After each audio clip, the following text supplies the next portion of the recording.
आज की वीडियो का जो टॉपिक है वो है डिफरेंस बिटवीन कंप्यूटर साइंस यानी सीएस और इंफॉर्मेशन टेक्नोलॉजी यानी आईटी और सॉफ्टवेयर इंजीनियरिंग यानी एससी और उसके साथ कंप्यूटर इंजीनियरिंग। अब जो यंगस्टर्स हैं जब इंटरमीडिएट पास करते हैं आईसीएस या प्री इंजीनियरिंग के साथ, तो उनका इंटरेस्ट होता है कि यूनिवर्सिटी में जाके कोई कंप्यूटर की फील्ड चूज़ करें या वो चाहते हैं कि अपना करियर इस फील्ड में बनाएं। तो एक ऐसा पॉइंट आता है जब वो लोग स्टक हो जाते हैं, और ये पॉइंट वो होता है जब उन्हें पता चलता है कि कंप्यूटर की फील्ड में आगे 4 और सब फील्ड्स हैं, यानी जिनमें बैचलर्स हो सकता है, जो कि एसई है, आईटी है, सीएस है और कंप्यूटर इंजीनियरिंग है। तो इस पॉइंट पे बच्चे स्टक क्यों होते हैं?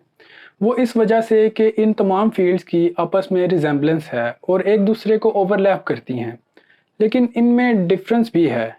इनके करिकुलम का डिफरेंस है और इनकी उसके बाद जॉब्स का डिफरेंस है या जॉब डेजिग्नेशंस का डिफरेंस है। अगर आप भी चाहते हैं कंप्यूटर की फील्ड में अपना कैरियर बनाना, या आप वो हैं जिसने अभी एडमिशन लेना है इस फील्ड में, तो ये वीडियो आप पूरी देखें ताकि आपको पता चले कि आपने कौन सी फील्ड के अंदर जाना है। तो इस फील्ड की अक्सर पेरेंट्स या लोग बात क्यों करते हैं कि वो अपने बच्चे को चाहते हैं कि इस फील्ड में वो अपना करियर बनाए?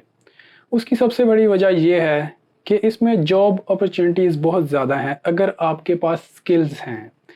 मेरा खुद भी कंप्यूटर साइंस की फील्ड से ताल्लुक़ है और मैं एक सीएस का स्टूडेंट हूँ। तो इस फील्ड की जो वैल्यू है पाकिस्तान में भी है, लेकिन अगर आप इंटरनेशनल मार्केट में जाएँ तो इसकी बहुत ज़्यादा वैल्यू है, या इन स्किल्स की बहुत ज़्यादा वैल्यू है और आपको अच्छा खासा पे किया जाता है। तो आप अपने इर्द-गिर्द देख लें कि जो कंपनीज़ हैं अक्सर, या तकरीबन हर किसी कंपनी में एक ऐसा बंदा चाहिए होता है जिसको कंप्यूटर की नॉलेज हो या जिसको नेटवर्किंग का काम आता हो। तो अगर आपका ताल्लुक़ इस फील्ड से है तो आपको जॉब बहुत ही आसानी से मिल जाएगी और जॉब्स बहुत ज़्यादा हैं। और इस फील्ड में जो अच्छी कंपनीज़ हैं जैसे नेटसोल, सिस्टम लिमिटेड्स और इस तरह की दूसरी कंपनीज़, वो आपको बहुत ज़्यादा अच्छा पे करती हैं, लेकिन वो आपसे उसी हिसाब से स्किल्स भी डिमांड करती हैं और उनका इंटरव्यू भी थोड़ा टफ होता है। दो वजूहात कि आपको इस फील्ड में क्यों जाना चाहिए। फर्स्ट है इंसान की साइकोलॉजी यानी सेटिस्फेक्शन। इंसान जो भी काम करे अगर उसके रिजल्ट्स उसे फ़ौरन मिल जाएं तो वो सेटिस्फाई होता है और खुश होता है। इसमें ये होता है कि जो भी काम इस फील्ड में आप करते हैं उसके रिजल्ट्स आपके सामने ही होते हैं, यानी आप कोई भी प्रोग्राम या क्यूरी एग्जीक्यूट करते हैं तो फ़ौरन आपके सामने ही रन हो जाती है। तो इससे जो इंसान है उसको सेटिस्फेक्शन मिलती है। और जो दूसरी वजह है वो है पर्पस। काफ़ी लोग होते हैं जो कहते हैं कि मैं काम करूं तो उसका लोगों को फ़ायदा होना चाहिए। तो इस तरह इस फील्ड से आप ऐसे प्रोडक्ट्स बना सकते हैं जो इंसानों की खिदमत कर सकते हैं या इंसानों की ज़िंदगी आसान बना सकते हैं। तो उन लोगों के लिए ये फील्ड बहुत ही अच्छी है। तो सबसे पहले बात करते हैं कंप्यूटर साइंस की, कि कंप्यूटर साइंस क्या है और किन लोगों को इस फील्ड को या इसको चूज़ करना चाहिए। तो कंप्यूटर साइंस में किन लोगों को जाना चाहिए? सबसे पहले तो आपका मैथ्स अच्छा होना चाहिए। अगर आपका मैथ्स अच्छा नहीं है या आपको मैथ करने में मज़ा नहीं आता तो आपको इस फील्ड को नहीं चूज़ करना, क्योंकि इसमें मैथ्स बहुत ज़्यादा है। और दूसरा ये कि आपको थोड़ा लॉजिकल होना पड़ता है।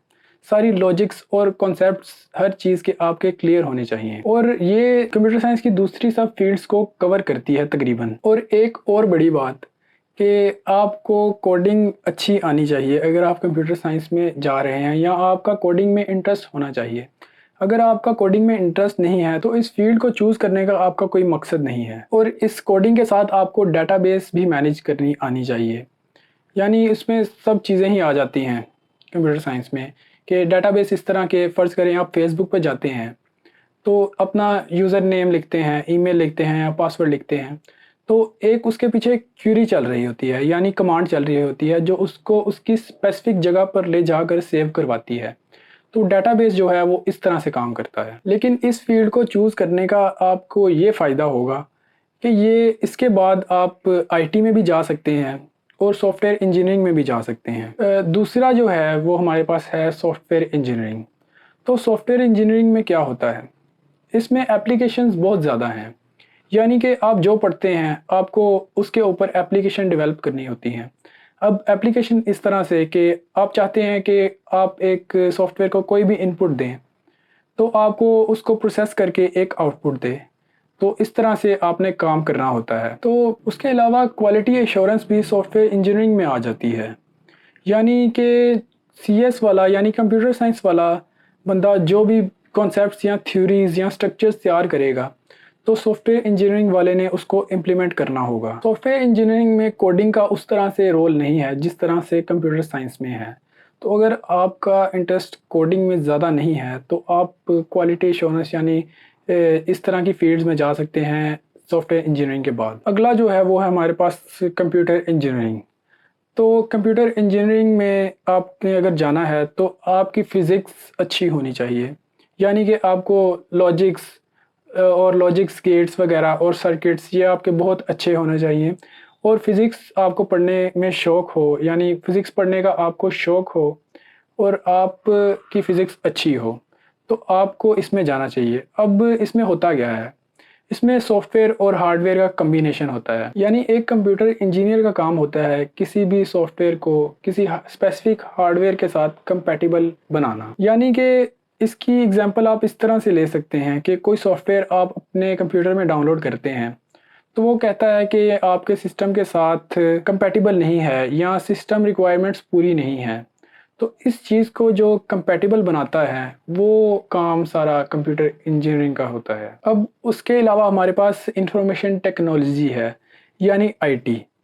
अब आईटी में जो है वो मैनेजमेंट ज़्यादा होती है। यानी ये पिछली जितनी भी फील्ड्स जिनकी मैंने बात की इन सब को मिला दो तो आईटी में सारी इनकी मैनेजमेंट आ जाती है। यानी इंस्टॉलेशन, मेंटेनेंस, कस्टमर सपोर्ट और इस तरह की चीज़ें ये सब आईटी में आ जाती हैं। और नेटवर्किंग जो है वो ज़्यादा हाईलाइटेड चीज़ है आईटी में। यानी किसी भी जगह की नेटवर्किंग करना, राउटर्स लगाना, हब्स लगाना और सारी वाईफाई वगैरह इंस्टॉलेशन और ये सब कुछ आईटी में आ जाता है। उसके अलावा इंफॉर्मेशन सिक्योरिटी यानी किसी भी ऑर्गेनाइजेशन की या किसी भी सॉफ्टवेयर या एप्लीकेशन की सिक्योरिटी ये सब भी आईटी में आ जाता है। यानी उस चीज़ को ज़्यादा सिक्योर बनाना ये भी आईटी में आ जाता है। तो अब सारी फील्ड्स मैंने आपके सामने बयान कर दी हैं। तो अब आपने चूज़ करना है कि आपने किस फील्ड में जाना है और कहाँ पर करियर बनाना है। लेकिन आजकल के दौर में बहुत सी और भी फील्ड्स हैं जिनमें आप अपना करियर बना सकते हैं। ज़रूरी ही नहीं कि आप कंप्यूटर साइंस में ही करियर बनाएं। और बहुत सी फील्ड्स हैं जहाँ पर आप जा सकते हैं और उनमें भी आपको अच्छी इनकम मिल सकती है। तो आप अगर चाहते हैं कि कोई दूसरा ही आपको बताए कि आपको किस फील्ड में जाना चाहिए तो आप किसी कैरियर काउंसलर से मिलें जो कि आपके इंटरेस्ट को देखकर आपको बताए कि आपको किस फील्ड में जाना चाहिए। अगर आप भी ये वीडियो यूनिवर्सिटी में एडमिशन लेने से पहले देख रहे हैं तो कमेंट सेक्शन में कमेंट करके मुझे ज़रूर बताएं। वीडियो अच्छी लगी तो अपने दोस्तों के साथ ज़रूर शेयर करें। मेरे चैनल को सब्सक्राइब करें। चलते हैं, मिलेंगे अगली वीडियो में। तब तक के लिए खुदा हाफिज़।